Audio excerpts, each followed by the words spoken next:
Hey guys, welcome back to Keeping Up with China. Today we're back with another video, and if you're new, welcome. If you're not, welcome back.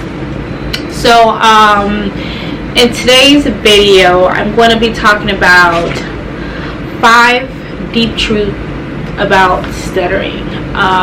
So today's going to be a stuttering video, and I'm going to just talk about I guess they're kind of like misconceptions. Well, some of them are like misconceptions of stuttering.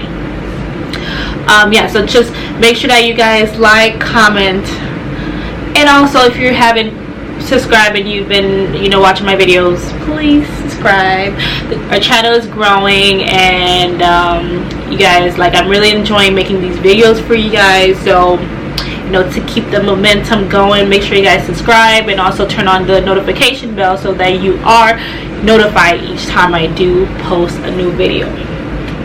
So okay, so as we all know, well, not we all, stuttering is one of the most misunderstood disorder. About 7 million people in the world stutters. So that's like about 1 in 100 people that that stutters. And I mean, that might sound a little rare, but I mean, stuttering is not really rare. I can count on my hand the amount of people that I've encountered, or the amount of people that I know that do stutter. So it's not a large group. It's not a large group, but it is it's pretty common. People are aware of people who do stutters. So most people, I'm going to be reading from my notebook because I wrote a lot of notes. I wrote my notes on my notebook, so if you see me looking down, it's because I'm reading and I don't want to forget anything. So most people knows that most people know stutters by their symptoms, which is most of the time the disfluency in our speeches, and most people, they just think that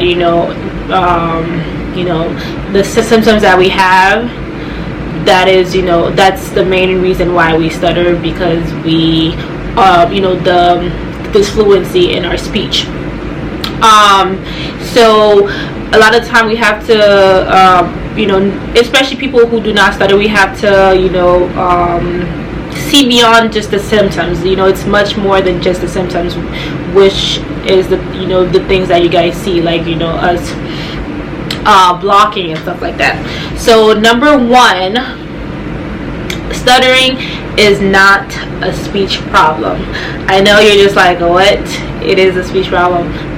Yeah, it's not a speech problem. It's what's stopping the person from speaking that is the problem. For example, or sometimes it's blocking and trying to get the word out. It's the thing that's stopping us from speaking. People who stutters can speak fine. We can speak fine. It's just that when we start having all the symptoms and stuff like that, then we start stuttering and stuff. Alright, so the symptoms includes long pauses, repetition, prolongation. People who stutters cannot speak properly is a huge misconception. They think that we don't know how to speak because we stutter, so, and that's all just on the surface, which is just the symptoms of stuttering. So that's number 1. It is not a speech problem. Number 2, it is caused by an internal conflict. That's another truth about stuttering. Basically, for example, if you ask someone who stutters, why do you stutter? I mean, of course, they are going to tell you it's because It's because they know exactly what they want to say. It's just that when they go to say it, there's like a huge block, or they get, you know, tongue tied, or, you know, they just cannot, you know, express the way that they want to, you know, express themselves how they want to. So speech block is the determining factor that is going to determine if your disfluency is a normal disfluency or if it's a stutter disfluency. For example, we know that, you know, people who does not stutter, they, you know, a lot of the time they babble, they stammer, they even stammer and stutter sometimes, you know, like people, you know, regular people who do not stutter, you know. So for example, people who stutters, you know, like we go through the whole process, you know, of, you know, first getting you know, anxious, the triggers and all that stuff. Then, you know, when we go to speak, we get blocked or nothing's coming out. So but for a regular person who stutters, it's like, for them it's just like, it's not really, it's just like a short disfluency, I mean, that they have in their speaking pattern, you know, and it doesn't really interrupt them the way that, you know, it interrupts us who stutters. Number 3, stuttering has its triggers. Okay, so we all know that, especially with stuttering, you know, triggers plays a huge factor in, you know, stuttering, because, you know, and before we have to know, it's very important that we know our triggers as stutterers. We need to know what triggers us, like, because some triggers, you know, some things that triggers me is probably not, you know, the same as, you know, someone else's triggers. So you know, all of our triggers are not the same. I mean, some people, I mean, for the most part, you know, like most of our triggers can be similar, but a lot of the time it's not all the same, you know, because it varies from person to person.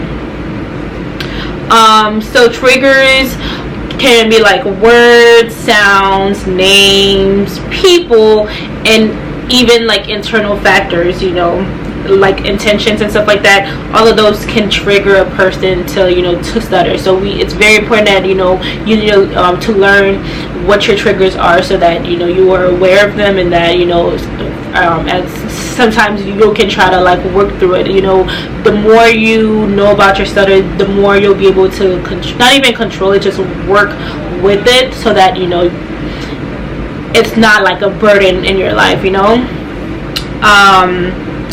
So yeah, number 4, stuttering has its causes and effect.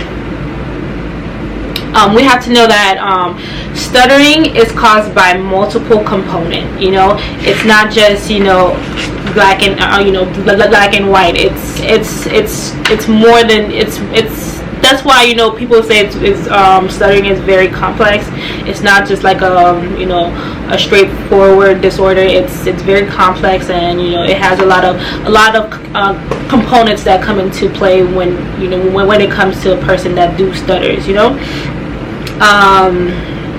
Like for example, I'm gonna try to put there's like I saw like this what you call it, the root cause, like it's like oh my god, a pyramid of, you know, the components of stuttering.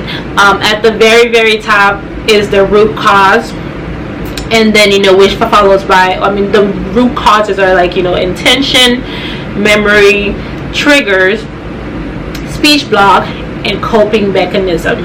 And then at the very last bottom is the symptoms. All right, so all of those, you know, there is a cause and effect when it comes to stuttering. You know, it's not just, you know, A and B. You know, there's like a whole process. There's like a whole, you know, like, you know, a whole process when it comes to, you know, stuttering and stuff like that.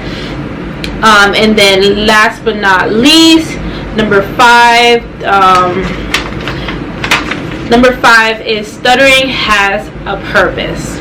I know it sounds crazy, yes, like, because if you told me this, you know, a year ago or a few months ago, I will be like, so you're telling me that you know, me stuttering, you know, is, you know, it's like it can be like, it can possibly be one of my purpose.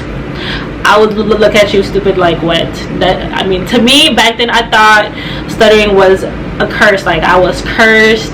I was just like, God, why me? Why me? Because, like, you know, I'm a decent human being, you know, so like, why me? But yeah, we have to think as stuttering as like a gift. I know, I mean, to be honest, I'm not there 100%. I'm not gonna tell you I've fully accepted my stutter yet, but it's a process that I'm working on, and that, you know, every day we're working toward that goal, you know. So we have to think about our stutter as a gift, more than a burden, you know, because it's not a mishap, it's not a mutation, you know. It has been given to us, you know, to protect our well-being, you know. And also we need to know how to work, you know, like how to work with it, you know.